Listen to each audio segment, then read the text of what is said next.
ମନେ ପକାଉଛି ମୁଁ ସ୍ୱାଧୀନତା ପରେ ଦୀର୍ଘ 30-35 ବର୍ଷ ପର୍ଯ୍ୟନ୍ତ କଂଗ୍ରେସର ଦବଦପା ରହିଲା।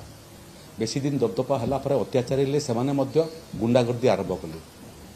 ଲୋକେ ତାକୁ ଅତିଷ୍ଠ ହୋଇକରି କମ୍ୟୁନିଷ୍ଟକୁ ଭୋଟ ଦେଲେ। କଂଗ୍ରେସ ସମାପ୍ତ ହୋଇଗଲା। କେତେଟା ସିଟ୍ ଜିତିଛି? ଗୋଟିଏ ନା ଦୁଇଟା? କଂଗ୍ରେସ ସମାପ୍ତ ହୋଇଗଲା, ଦୁଇଟା। କମ୍ୟୁନିଷ୍ଟକୁ ସୁଯୋଗ ଦେଲେ 35 ବର୍ଷ, ସେମାନେ ଜିରୋ ହୋଇଗଲେ। ଦିଦିକୁ ଦେଲେ 15 ବର୍ଷ। ତେଣୁ କଂଗ୍ରେସ ଆଉ କମ୍ୟୁନିଷ୍ଟ 30 ବର୍ଷରୁ ଉର୍ଦ୍ଧ୍ୱ ଅତ୍ୟାଚାର କଲି ଆଉ ବିଦା ହେଲେ। ଦିଦି 15 ବର୍ଷରେ ବିଦା ହେଲା। ତାର ଅର୍ଥ ହେଉଛି ଯେ କଂଗ୍ରେସ ଏବଂ କମ୍ୟୁନିଷ୍ଟ ମିଶିକି ଯେତିକି ଅତ୍ୟାଚାର କରିପାରିନଥିଲେ ଦିଦି 15 ବର୍ଷରେ କରିକି ଦେଖେଇଲା। ତେଣୁ ଅତ୍ୟାଚାରର ଫଳ ଏଇଟା, ଅହଙ୍କାରର ଫଳ।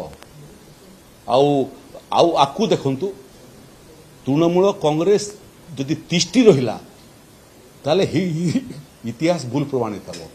ଇତିହାସ କମ୍ୟୁନିଷ୍ଟ ପାର୍ଟି ଏବଂ କଂଗ୍ରେସକୁ ଯେଉଁ ଦଣ୍ଡ ଦେଲା, ଦଳ ସମାପ୍ତ ହୋଇଗଲା। ଟିଏମସି ମଧ୍ୟ ସମାପ୍ତ ହେବା ପାଇଁ ଯାଉଛି।